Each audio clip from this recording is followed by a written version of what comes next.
Good morning, everyone. Hope you're all well. Big up to all of you for being here so early and on time. Big up to everybody in the chat who's commenting already. Great to see you all here.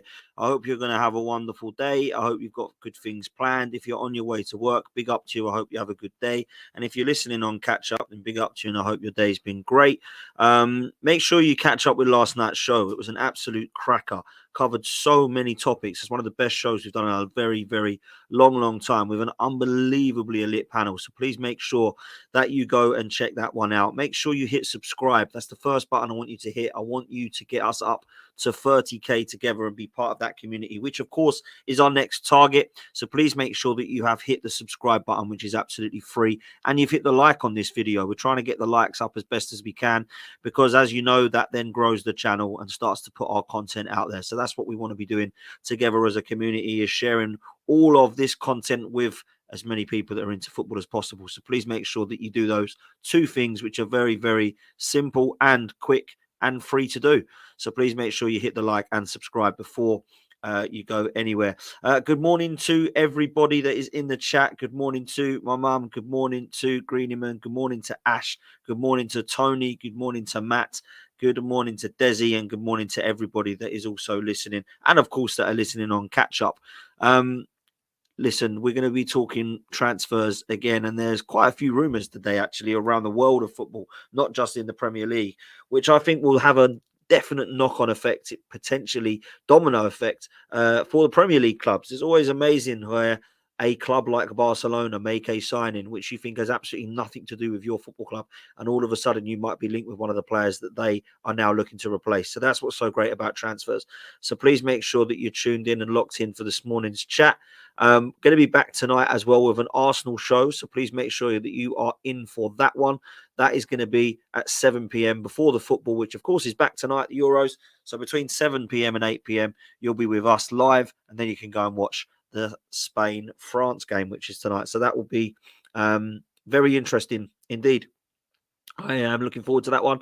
I think Spain, a lot of people are saying France might stink their way through it, and England might stink their way through it, and then there'll be a France-England final, and neither of them would have deserved to win it. That might happen. Of course, anything can happen in football, but I think my money is on Spain tonight. And then tomorrow, I have to say, I do think that England have been poor, but I fancy us to beat the Netherlands just because we have the better quality out on the pitch. So watch this space, see what happens with the football tonight, but make sure you join us at 7 p.m, people, because it'll be an elite panel. We've got fantastic Arsenal content creators coming on tonight. So make sure that you're there for that one. We're going to talk all things transfers. Arsenal are mentioned. Manchester United are mentioned heavily today. Manchester United mentioned as well. They're the team at the moment that are looking to do the most business now that they've got this new structure in place. We're going to talk about them. We're going to talk about a potential Aston Villa and Tottenham swap deal, which may shock you. And we're going to go around the world of football as well to see what everybody is up to and who might be available. So let's get to it.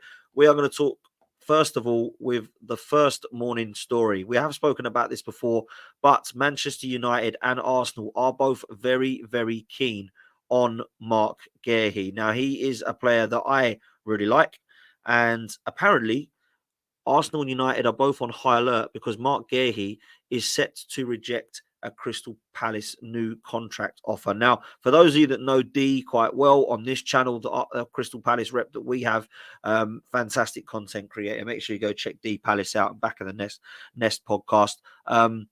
He believes out of all of the players that Crystal Palace have, Marc Guehi is the one that he believes may say goodbye.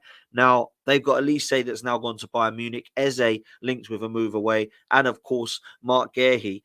Guehi's the one that I must say I look at now and I think that would be a fantastic signing. But Manchester United might be the better offer for him because I think they can offer him first team football. Arsenal, I'm not so sure, can offer him first team football. So I think he'll look at that. I think there'll be other clubs that come in for Marc Guehi as well. But at the moment, it's Manchester United and Arsenal who are the two that are looking at him. Now, I know for a fact that we were looking at Marc Guehi last summer. And it's a player I've always wanted to look more at. I think when he left Chelsea, he's a player who I thought was highly rated. I was quite surprised that it was let go and did so well at Swansea. And Chelsea, to be fair, haven't really been blessed with centre-backs of quality over the last 5-6 years. Certainly with Marc Guehi involved, it would have been. I think Manchester United are looking at centre-backs. I think with Varane leaving, with Harry Maguire and Evans there, who they're not really a massive fan of. Lindelof also. I think they're trying to get rid of those players. So Manchester United need centre-backs, and it looks like they're starting from the back, similarly to how Arsenal did when they signed the likes of Gabriel and Ben White, etc. So it looks like they're trying to do that. But I think Marc Guehi is going to want first-team football. He's not going to want to come and sit on the bench. And, of course, he's going to be a lot of money. I mean, they're not going to accept anything less than what Arsenal signed Ben White for. So they're going to have to start at 50 and potentially go up to 60, in my opinion, for them to even consider selling Marc Guehi. Now, he's set to reject a contract offer. Doesn't mean he's a free transfer this summer, though. It does mean that his contract will be coming to an end, which I think has a year left or maybe 2 years tops. So I think he could be looking for a move away to a Premier League club and a bigger club than Crystal Palace. He's definitely a player who can come and do a really good job at a top player. He's stepped up, hasn't he? Improved himself internationally. I think Liverpool must be interested in this as well. I think they need a centre-half to partner Kouyate for when Van Dijk does go. But again, first-team football is key, and Manchester United at the moment don't really have a centre-back pairing. So we'll touch on that a little bit more later. But Marc Guehi is the guy that's being linked with a move away. And Crystal Palace, I mean, let's be real, they must be sitting there thinking, wow, we had such a promising start to our new season under Glasnow's done very well, ended very well, and now they're losing 3 of their best players. That's if Eze, Guehi, and Elise are all to leave in the same window, which it looks like they could. So listen, that's going to be really, really interesting. Make sure you keep an eye on this one. Marc Guehi doing very well for England internationally, and also you've got to say has impressed in this tournament, because I was a fan of him, but I actually have become more of a fan of him in the last few games, if that makes any sense. So yeah, watch this space on this one. Let's see what happens on Marc Guehi. The next story that I want to bring you does involve Manchester United. I don't know if you've seen on Sky Sports News, but it was breaking last night, that a new bid has gone in for Jarrad Branthwaite. I think I spoke to you last time about Manchester United looking at this player. Well, Man United have returned with a second bid for the Everton defender. It is £45 million plus a further £5 million in add-ons. Now, that is more like it, and probably should have respectively been the first bid, because of English tax, young 22-year-old player with high potential. I think that is more of a realistic first bid than the 35 that they went in, right? I must say. However, I do feel like they need to go higher than this, because Everton want to get the most money that they can. And I think Marc Guehi and Jarrad Branthwaite will probably be similar in terms of price, I suppose what I'm trying to say. I think they'll both be similar. I think they've got to be looking at 50 or 60 million before Everton or Palace even look or consider moving. And why should they be forced to sell? You know, they should be wanting to get the best and most out of this that they can. So I think it's going to be really interesting for Manchester United and Everton to see, because I think Brainthwaite will want to leave Everton. I think he will. I think particularly if Manchester United come in, then I think he will. But will Manchester United get Guehi, Brainthwaite and De Ligt? I don't think so. I don't think they'll get all of them. And it looks like De Ligt has been green-lighted. Jarrad Branthwaite, they're clearly after. So does that leave the door open for Arsenal to go for Marc Guehi? Now, a lot of people might look at that and go, why do we want Guehi when we're just signing Calafiori, which we'll come on to soon? But I have said this many times at Arsenal, that we do need a centre-back. We have got so many fullbacks and so many centre-backs that can play fullback. Now, Saliba and Gabriel are the only 2 centre-halves we've got at the club if Kibior is to leave, as reported. Now, Calafiori's coming in and can play there, but everyone thinks he's going to start at left-back. Timber can play fullback but can play centre-back. Tomiyasu's a fullback that can play centre-back. Ben White's a fullback that can play centre-back. How about a centre-back that does play centre-back? And Marc Guehi, he could be that guy. And I don't know what money Arsenal have got, but spending £100 million in defence when you've had the best defence in the league, some people might think is crazy. At the same time, if that's upgrading your defence, I'd be cool with it, as long as it doesn't take all of your budget away. This is where Arsenal have got to get clever with how they sell this summer first. Because if you can bring in 150 million from players that you don't want, And I know it doesn't sound that much for the 7 or 8 players we might sell, but you're not going to get much for them. If we can bring in that sort of quality and that sort of money, then I think that we can start to look at how we can strengthen the positions that are already strong. And that's what we've got to do. You know, Arsenal comes second in the last 2 years. That doesn't mean their squad is poor. It means that it needs strengthening and tweaking slightly. And if you have to get an update, yeah, or upgrade, sorry, on your centre-back position, in terms of the backup, because Gabriel and Saliba are class, then why would you not go for Marc Guehi? Because he's there and he's available apparently. If he's going to be set to reject a contract offer at Crystal Palace, I think Arsenal should be all over it. That's what I think. And people might think 50 or 60 million is a mad amount of money to spend on a centre back, but it's not these days. It really isn't. If you look at what Everton want for Jarrad Branthwaite, who's done nothing in the game at 22, they want 80 million. I mean, they're probably going to end up having to go on 60 to 65. Then it isn't a lot of money, is it? So let's see what happens. Interesting one for sure. Let's talk about the next rumour, which does involve Manchester United, who are looking at this guy. Now, apparently, left back is a problem at Manchester United. Now, listen, we know that left back's an issue at Manchester United, but it isn't because of the lack of players they've got there. It is the injury problems that they've got. Luke Shaw has not proved his fitness. He's only just got fit now for the Euros. Malacia, nobody knows what's happened to him. He's had injury problems. But what is the worst thing to do? Add another injury-prone defender. And that's exactly what Ben Chilwell is. I've got no doubt he's a good footballer. I've got no doubt that he's a good left-back. Definitely more of an offensive left-back than a defensive left-back. Certainly someone who bombs it forward, can go on the overlap, can put in a cross. But he's been poor and he's been on bad form. Now, whether Manchester United believe they can save him and get him out of Chelsea where he's not been performing and try to revive his career a bit, I'm not so sure. But they paid 50 million for him. Let's remember that. So I must say, I think this one would be a bit of a strange move. Having Chilwell and Shaw, who are both England's left backs, who are not really 100% fit all of the time, would be a mad move. How much would Chelsea sell him for? Well, they're certainly not going to get 50 million for him, that's for sure. I know that they got that last time, but let's be real, they paid that last time, but they're not going to get that. There's absolutely no way that they are going to get that. But it's a player who I really liked at Leicester. I thought had a lot of potential, and he has not really hit the heights at Chelsea. A lot of Chelsea fans are happy for him to be leaving. They're happy with the form of Cucurella. They think that Levi Colwell can play there. They also probably are going to be linked with more left backs. Let's be real, they're linked with everybody else. So I think with Ben Chilwell, you've got to look at it and think that this could be a bit of a strange move for Manchester United. There's no bid gone in. There's no rumour of price. Chelsea have not said they want to sell him. But Manchester United are looking at him as one of the options at left back. Now, if you look at this, Manchester United are potentially buying English players at the back here. And I don't think that's a bad move. I know they've got Luke Shaw and they've got Harry Maguire already, but Ben Chilwell, English, Jarrad Branthwaite, English, Marc Guehi, English. Are they trying to build the future England 11 here or something? Like, what is happening? I think it's good for Manchester United to start at the back, and I don't think any of those signings would be shambolic.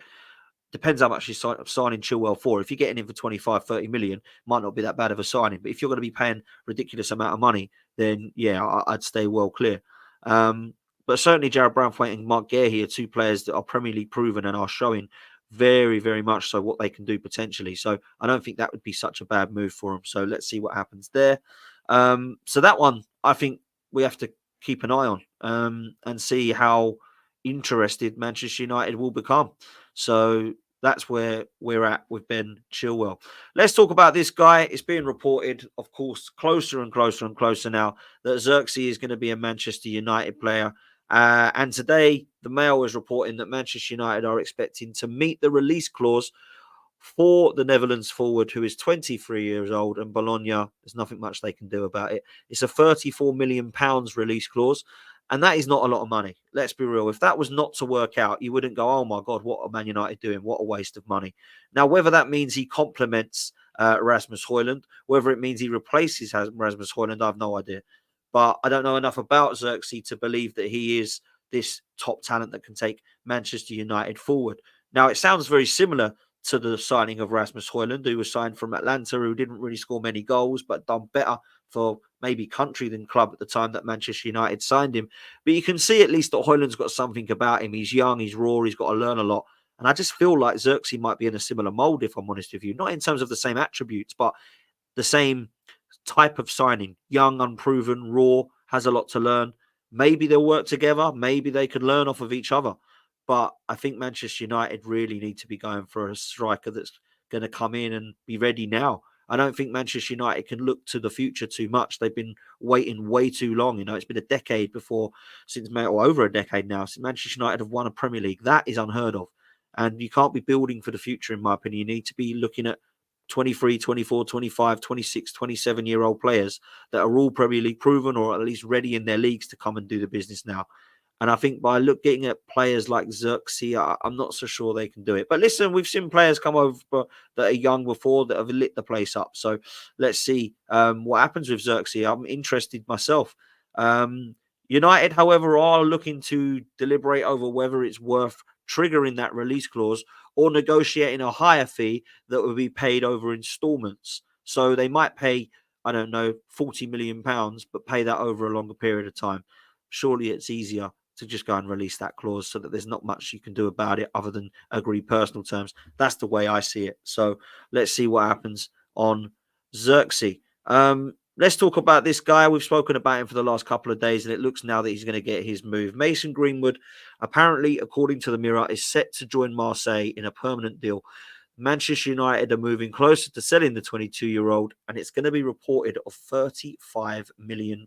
Now, this is a really good deal for Manchester United, in my opinion. I don't think Mason Greenwood is going to be the player that Manchester United need. So therefore, £35 million, you can't really sneeze at that. I've got to say that's a really, really good bit of business for Manchester United to get rid of Mason Greenwood and to get rid of him for that much. I honestly believe that is a really good piece of business. So, yeah, he had potential. Off the field problems has kind of ruined his career, in my opinion, particularly in England. So he's going to go and see what he can do elsewhere. Let him go do that. Listen, we're going to talk about this guy next because this one is going to happen. It's very, very, very, very close. We've spoken about it for a while now. Romano has suggested that everything's been pretty much green lighted. And Arsenal are hoping to complete the signing this week of Calafiori. There's further talks with Bologna over the Italian defender, and the 22-year-old is expected to sign for Arsenal. Now, the Guardian is suggesting that it will be this week. With Arsenal, you never know.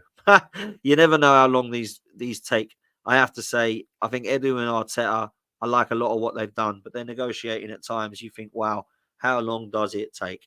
Calafiori, for me, is a player that will be very exciting for Arsenal. I don't think it's, like I've said earlier, an amazing amount of money. I think for 40 million 42, 43 million pounds. It's fine. It's a good defensive signing. I think we signed similar or just under for Timber. Everyone was happy with that. And these two are going to be similar in terms of their versatility, I think, at Arsenal. So I'm really interested to see what the future of Timber and Calafiori is at Arsenal, because I wonder how they can get into this starting 11 together, whether they can or can't. It's going to be interesting. It really is. They're a similar sort of age. I think Timber's 23, Calafiori's 22, Saliba's 22, Ben White is 24, 25, Gabriel's 25, 26. We've definitely got a good defensive options here. Tomiyasu as well, younger than you think. I think he's 24, or 25. So yeah, listen, we've got a very, very good set of defenders here now at Arsenal. So this one will get done, and it's going to now be a matter of time. I think we just have to be patient with this one and just let it play out and see when it's announced with him wearing an Arsenal shirt. And that is the yellow bar on Sky Sports or Romano with it saying it's done, whatever it be. We're just going to have to wait. Let's come to a surprise swap deal, shall we? This guy, Jacob Ramsey. Jacob Ramsey is a player I've always liked. He's always been exciting. He's always excited myself when I've seen him play. And at 23 years old, I think he's got a hell of a lot of potential. You know, he's English. He can play a number of positions across the midfield. Definitely more of an attack-minded player in midfield. But apparently Tottenham are looking at him, and Tottenham are exploring a player plus cash deal for Jacob Ramsey. So they're going to put cash up front for Jacob Ramsey. I'm not sure how much. I'm not sure if Villa want to sell, but there's a rumour reported that Tottenham are really keen on him. And the player they're going to swap in the other direction, get ready for it, is Giovanni Lo Celso. Now, I've never been a fan of this player, but I tell you somebody who is, Unai Emery. Unai Emery, I believe, works with him at Villarreal, and he's a player he likes. He's a player he thinks he can get a lot out of. Maybe he believes he can revive his career a bit in the Premier League and believe that he can get Aston Villa playing. Now, Aston Villa have actually got good midfielders. They've got Buendia, who's coming back. They've got Kamara, who's coming back. Jacob Ramsey, of course, is coming back. But where do they see the midfield in the future? They've still got Tielemans. Ross Barkley, if you remember, has been signed on a free transfer. Where do they fit all of these players in? That's my concern if I'm an Aston Villa player. Do we get too many players in there? John McGinn is still there, if you remember. I know Douglas Luiz is gone, but maybe they're looking at, other options. But Lo Celso is apparently the player they want the other way. Now, I don't think that's a good move at all if you're Aston Villa. I really don't. I can see why Tottenham want to do it. Absolutely, I can. But I do not see why Aston Villa would be interested in that. I think that is a poor move for Aston Villa. Don't think it would be one that made sense. This one all depends on how much Unai Emery wants Lo Celso. I think that is why Tottenham are looking at it, thinking, who have we got? He used to work with Emery. Both injury-prone players as well. Lo Celso's been injured. Jacob Ramsey's been injured. Just a bit of a strange one. Not sure this one I can see happening, but it's been heavily rumoured. It's on Sky Sports News, Yellow Bar yesterday. That was what the deal has been considered or is being considered swap move. So, yeah, watch this space on this one. This is going to be very, very different if this one happens. Not something that I would believe could happen, but something that a lot of people are saying is potentially on the cards. So, watch this space. Let's move to Ipswich Town, shall we? Because this guy, who I don't know much about, Jadon Philogene, 22 years old, winger, championship player, highly rated, along with his teammate, Jacob Greaves, are both linked with Ipswich Town. Now, probably going to be two good players. They've been lighting up the championship. Ipswich and Kieran McKenna are looking at that, thinking good age, both 22 and 23 years old. Around about 35 million for the pair of them. This would be really good business. However, Everton are confident that they have beaten Palace to the signing of Jadon Philogene after an agreement with Hull. So a few players after these, Palace looking at them, Everton look like they're confident, Ipswich look like they're confident of getting both of them. Would it be easier for Ipswich to look at getting the pair? Would both of them be interested in a move if they were to move together? They're obviously colleagues at the moment, teammates at the moment. They obviously get on well. So if they was to go to Ipswich Town, two very good signings for Ipswich. And I think Hull City would be interested in that because they're interested. And I think the players would be interested in that as well. I think Hull are going to take that sort of money. I think that the players are going to want to move to the Premier League. I think they like what's happening at Ipswich under Kieran McKenna because even if Ipswich were to go down, they've got a great chance of going back up again. I think it would be a good move for Hull City and for the players. Everton and Palace are probably more tempting in terms of their history of their club and where they are in the Premier League and their stature. But when you look at Ipswich Town, massive club, coming back up to the Premier League, and I think they're the team that everyone's going to be wanting to win next season. They're the sort of Luton Town of this season just gone. I think everybody would love to see Ipswich in 16th or 17th position this coming season. And Kieran McKenna, who I think is one of the youngest and most exciting coaches, doing well, would be good to see. So keep an eye out on this one. I don't know much about Philogene or Jacob Greaves, but they're obviously very highly rated at Ipswich Town Football Club because they are very, very much interested. And for Everton and Palace both to be interested as well, you've got to say fair play on this one because I don't know much about them, but obviously they're highly rated enough. Let's talk about this guy. We've spoken about him a few times, and it does look like now that the Barcelona president, Laporta, says the club are in a position to afford the signing of 21-year-old Spain winger Nico Williams. His release clause of £49 million from the Athletic Bilbao contract could be released by Barcelona, and they said that it is affordable. Now, Barcelona is always affordable. Even if they're in financial difficulties, it's always affordable. I said this before. There's absolutely no doubt in my mind that this is something that I can see happening, even if they were financially in trouble, because it is just a club that just goes and signs who they want. They've never, ever been in financial trouble and not been able to compete in the summer transfer market. And it would take, for me, something crazy for Barcelona to be shot down to the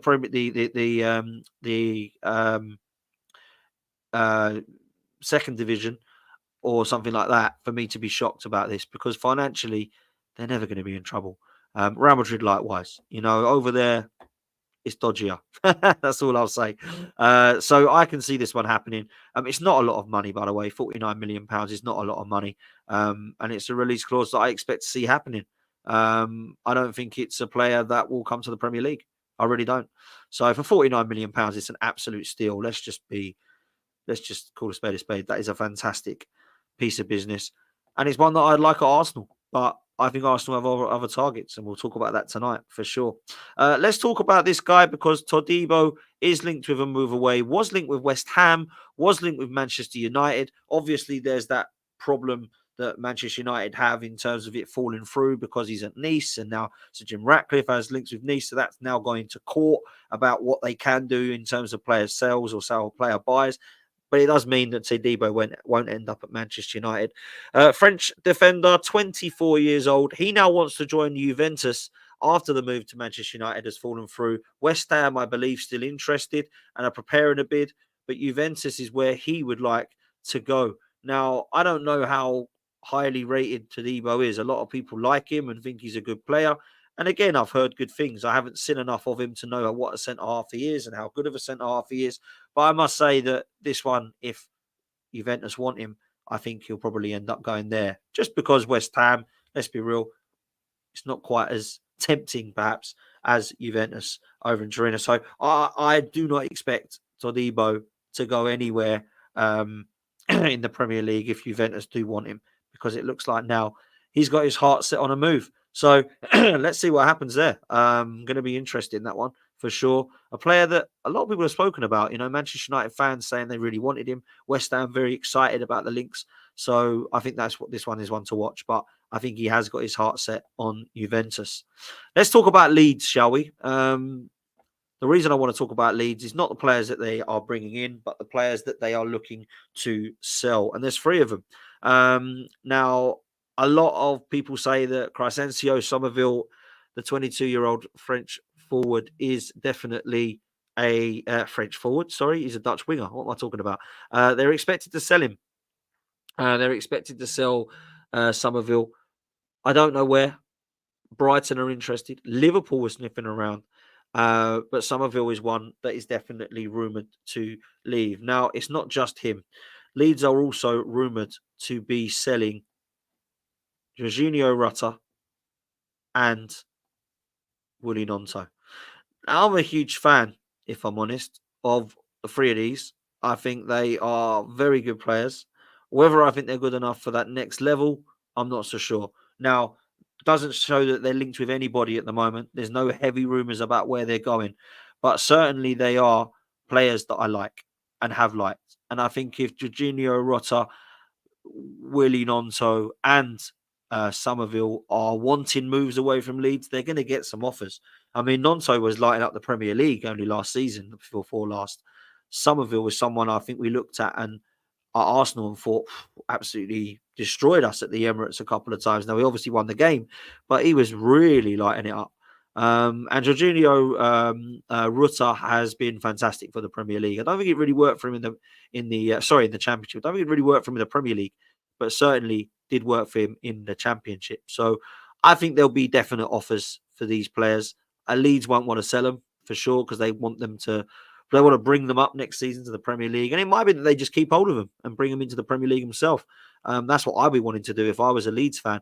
But money talks, and, the PSR stuff talks as well. Archie Gray is the first to go from Leeds, and it looks like these 3 might all be available this summer. So watch the space on this one. This is Football Insider. So, yeah, take a look into this one. Keep your eyes peeled, because this one could be a bit of an exodus at Leeds.